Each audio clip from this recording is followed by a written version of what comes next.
my God, there she is, our steed for the day in a very beautiful bold red. Oh my goodness. Hello Electroheads, welcome back to the channel. My name's Ailish, and today we are road tripping across Europe with the brand new VW ID.3 GTX. We've just rolled off the plane. We are in Munich. Caleb, who is behind the camera, and I are gonna go on an epic road trip. So we're starting from Munich airport and we're headed about 450 kilometers all the way over to Locarno in Switzerland. So this is gonna be a really good opportunity to put this car through its paces. Now we are the first UK media to drive the ID.3 GTX, which is a huge honor. So thank you so much VW for giving us this opportunity. I can't wait to see how this car fares. We're gonna see how it is when we're gonna be preconditioning that battery with all its new systems that it's got in place, how it feels driving on those winding roads. We're just gonna go have some fun. As you know, we are all for real world tests here on the channel. So first things first, can all our luggage fit into the car? So this is 385 litres just in the boot itself, but if you have these seats folded down, it can go up to 1,280 litres. We both have big bags because I tell you right now, we're not just stopping in Switzerland, we're actually flying on over to Sicily after this to film with some electric bikes, which you'll see in a video very, very soon. So keep your eyes peeled for that one. But for now, I'm gonna pop this in, and it looks like the boot space is set up pretty nicely for one of these, and then probably my backpack as well, and that'll fit quite nicely. So seeing as we've got two of these, we're gonna have to put the seats down. So I'm just gonna pop this seat down and this one down too. Now we've got to see if yours is gonna fit, Caleb. Oh, yours is much lighter than mine. Wow, just goes to show, but here we go. That is pretty damn perfect. So yeah, seats folded down, two average size hold luggage, and your backpacks. I mean, there's a fair bit of room here. We're good to go. Today, I am driving the ID.3 GTX. Now, this will not be available in the UK. It's just gonna be the top of the line version, the GTX Performance, which you can get in the UK, but in Europe that will differ. So I'm going to be talking about both the GTX and the GTX Performance. I'm going to try and cover the two and just make sure I'm as clear as possible. So I want to find out today, whilst we're on this road trip, how efficient this car is. And actually what's really nice about the new console that they have up here is the fact that it's actually telling me the amount of kilowatt hours per 100 kilometers. So I'm going to keep an eye on this and I'm going to report back exactly what those numbers are at the end of this trip, because this is the perfect opportunity to do that. And I want to see how the range fares as well. So it's going to be a day of discovery. So the great thing about being in Germany is we get to drive on a special road called the Autobahn. It's like a kind of greyed out speed limit sign. So I'm keeping my eye out so that we can put this car to the test. We're going to get it in sport mode. So top speed with the GTX is 111 miles per hour. That is up from the previous 99 miles per hour. And with the performance model, it can go up to 124 miles per hour. But today, 111 is my goal. I can't believe it. We have hit the Autobahn. Okay, I'm just going to make sure, because it's just two lanes here, so I want to be safe, but I do want to test the car, so I'm going to put it into sport mode. There we go. All right, we've got a clear run. You ready, Caleb? Yeah. Pedal to the metal. Okay, we're at 140 kilometers at the moment. I can't remember what 111 is. I mean, it's just going so fast. It's so smooth in here. I think this is the thing with the new drive setup that they have. They've made sure that it feels super sporty. It's really responsive with the steering wheel as well. You've got that really dynamic driving going on, but it's very comfortable. Like, they've made sure it's squishy. It doesn't feel too like solid underneath. It really is responsive. Right? I feel yeah. Are you struggling with No. with the gimbal just to kind of like keep it smooth? A little bit, but it's all good. Well, this is it, because like the slightest touch on the pedal, I mean like the slightest bit of pressure and the car is responding. So when you're in sport mode, I mean, you're in it for a reason. You're here to push it to the limits, test its capabilities out. I mean, I personally am more of a comfort mode driver because, especially on long trips, it's nice to be comfortable. But even in sport mode, you know, you've got to be a little bit more reactive on the foot to make sure you're getting the right speed and the right pressures. But I mean, we're flying, and silently as well. It's so quiet in this cabin. They have sealed it off. So you're not really getting any outside noise, even at those higher speeds that we were going just then. Like, I wasn't really getting much wind resistance. Now, when I was in the ID Buzz, because that is like driving a fridge freezer, it's just like a big block. It got quite loud actually when we got to like, I think it was about 111 kilometers an hour, which is actually what I'm doing at the moment. But listen to that. I mean, you can hear some aircon, but it's pretty silent.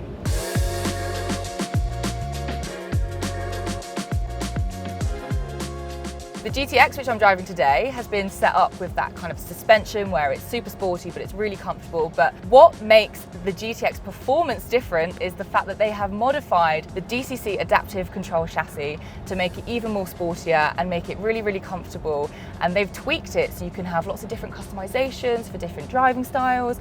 And they've also added into the DCC controller a lot more sensors. So what that means of all those sensors is they can detect what the wheels are doing, what the car is doing, to really tweak that suspension to make it comfortable but dynamic. All right, we are nearing the border, and I love how the ID tells me that I'm entering Austria, and so it's telling me all the different speed limits. So in the mountains it's 50, not in the mountains is 100, and on the motorway it's 130. I think it's just a nice little feature, because when you are going into a different country, there is that kind of question mark of, okay, what can't I do? So let me just scroll through this actually. Oh look, it goes even more in depth. Oh, Switzerland. Oh yes, because it knows. We're gonna go to Switzerland next as well. That's really cool. Whoa, ID. We are currently driving through Switzerland. I think we had about 2 minutes in Austria. Okay, I'm slightly exaggerating. Okay, it was more like about 10 minutes, but we have just entered Switzerland, and I knew it because the car told me on the screen. And, oh, I need to turn left here. Okay, that's good to know. And that was a lovely flag there. Is that, oh, okay, that's the left. I'm not sure where I'm going. So anyway, I was distracted because we were going into Switzerland. It's a good distraction, to be honest. There we go.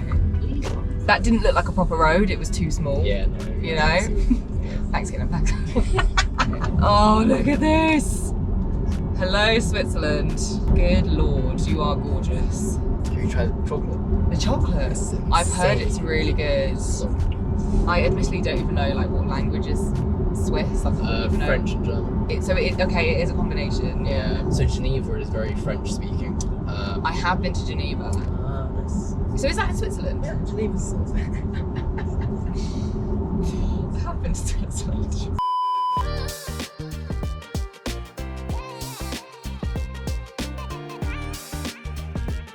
This is where this little instrument cluster here really comes in handy, because this is quite an overview, but this is giving me specifics: 800, 700, 600 meters, and obviously we've got the heads-up display as well. We've got double going on just to make sure I don't miss my turning. What a beautiful place to stop to charge. Like, this is actually unbelievable. And I honestly can charge up to 350 kilowatts, which is an unbelievable amount. Now, this car can't quite achieve that. It can do up to 185 kilowatts. So I think we're gonna get back up and running to a pretty top number to get us to our final destination very quickly. So I think what we should do as a test is I just kind of want to go like have a pee break, just grab some food, maybe just eat some food, because we've been driving for a good few hours now, and just kind of see where we get to in terms of charge, because we love those real world tests, guys.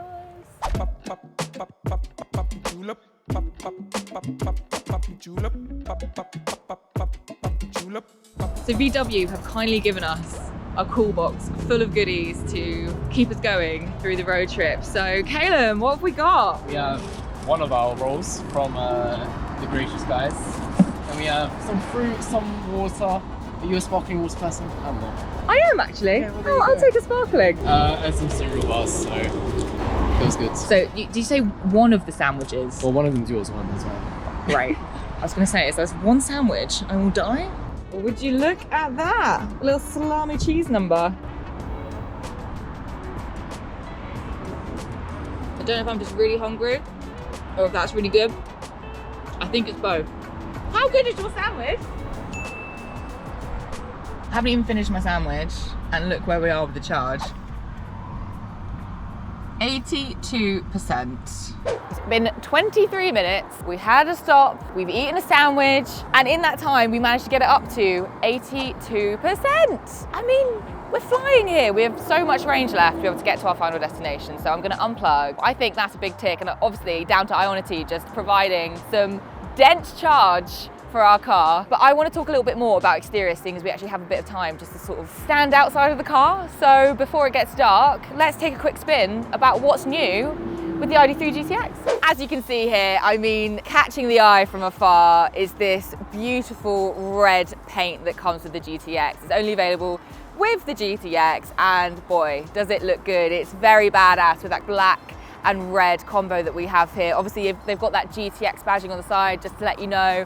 They've changed up the grille a little bit as well. You've got the kind of diamond cut, but there's this kind of A-shaped vent in here for that airflow to help it staying sporty and sleek and aerodynamic. And then as you come up with these lovely ID matrix lights, which come as standard with the GTX, that's right, they come as standard, which are just incredible in themselves. But down here below, you have these kind of like triangular winged additional lights here, which turn on when these lights are on as well. So that's just a little extra to know that that is a GTX. And when you come round, you have the wheels here too.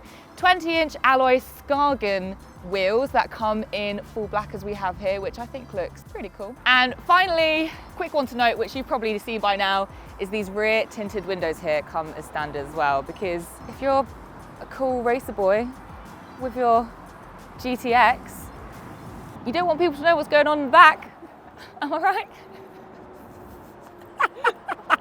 Before we drive off, I think we should just have a quick talk about interior, because seeing as now we're not in a dingy car park at Munich Airport, this is a really good opportunity. And the first thing that I really noticed coming into here was actually the sunroof. It's lovely, panoramic, wide, lets all the light in. It just makes the cabin feel much more spacious. So if you've got passengers in the back, which by the way now you might have noticed is a 5-seater, in the Pro S before it would have, with the bigger battery, a 4-seater, because it did struggle with the weight of having 5 passengers because the rear axle wasn't actually strong enough to do all of that. So it's really great to see that they've actually improved the rear axle strength, and now it can fit 5 people in the back. And we've got this panoramic sunroof as well to just brighten it up for everybody that is in the car, including the front passengers as well. But speaking of the front, I think a really important thing here as well is to talk about storage space. So as ever, there's like a nice bit of storage. I mean, it's not the VW ID Buzz, I can tell you that much, but they've got nice bits of storage here with bins here.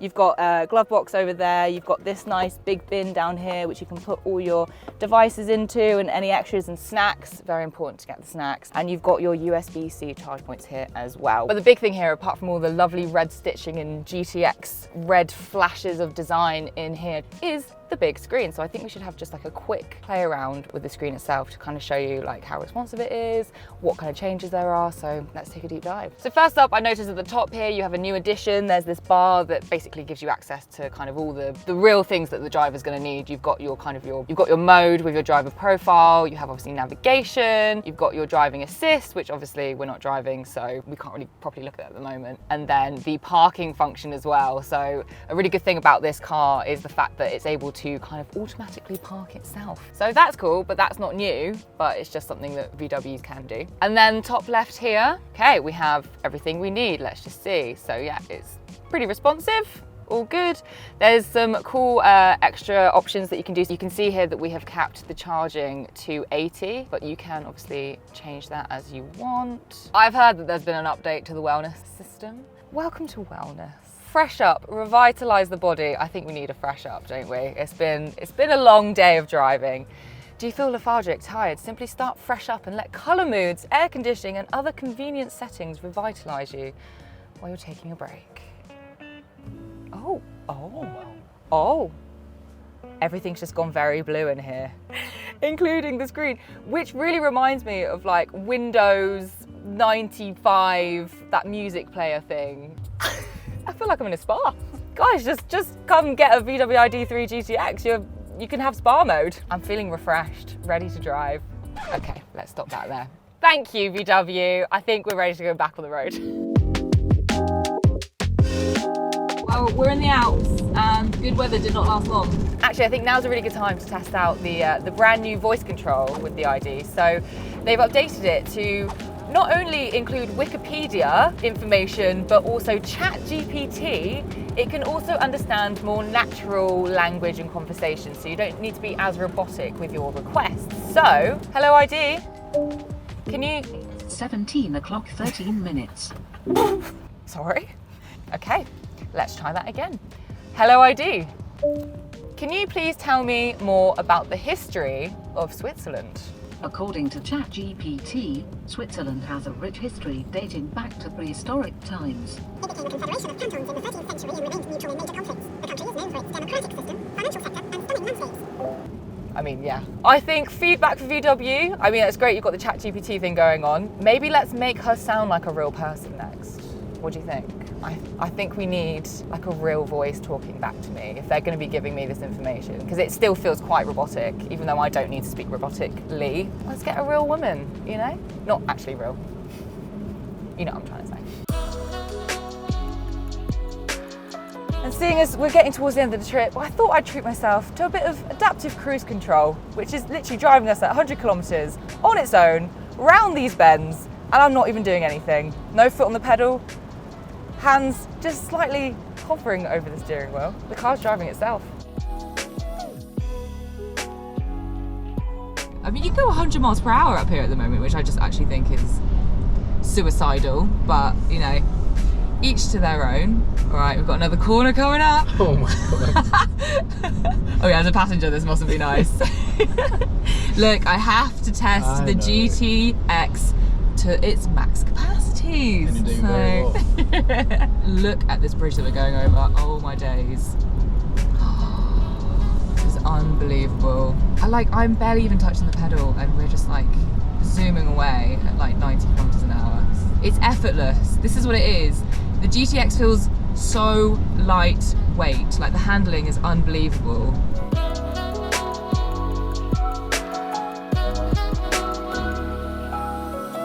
Oh, we've made it. I can see. Ooh, let's just turn that off. We have a bunch of GTXs just parked up here in the car park. Looks like we're one of the last ones. Oh my gosh, we made it. We made it. I mean, what a day that was, and what a treat to be able to experience driving through, especially towards the end there, the Swiss Alps with the GTX. I mean, it handled it beautifully, but I think let's talk quickly about numbers because that's really important. So in terms of efficiency, this was telling me right at the end here, it was saying 13.8 kilowatt hours per 100 kilometers, which, you know, I mean, with the fact that I was driving it in sport mode for a lot of the time and chucking it around corners and driving it on the Autobahn at some ridiculous speeds, I think that's pretty fair. At one point during the trip, like about halfway through, it was saying something towards the kind of mid to higher range of the 17 kilowatt hours. So it just goes to show, depending on how you drive the car, how you use it is gonna affect that efficiency. Obviously, the more eco-friendly you are, the less you're blaring your music and the less you're using that sport mode, of course, you're probably gonna get more miles out of it. But anyway, that is that. Really, really cool to see it in action. In terms of just the whole trip itself, obviously it was quite a long drive. It was just over 5 hours in total. We had a good half an hour stop to get the car charged up. No problems whatsoever with getting to a charge point. The system knew exactly where to take us. It was really easy to charge. And before we'd even finished my sandwich, the car was already ready to go again. So, I mean, it's all just thumbs up here, really. I don't really get to do this enough, go on these big road trips across Europe. So VW, thank you so much. Sorry, I'm kind of messing up my words a bit because I am quite tired, but I mean, what a day it's been. And I'd just love to come for the next one anyway. And I hope you guys enjoyed the adventure as well. So if you would love to see more of this, if you've got any kind of good thoughts about the car, about journeying across Europe, I would love to hear from you. Let me know down in the comments. Make sure to hit that like button if you enjoyed the video. Subscribe to the channel if you're new here, and I'll hopefully see you for the next one.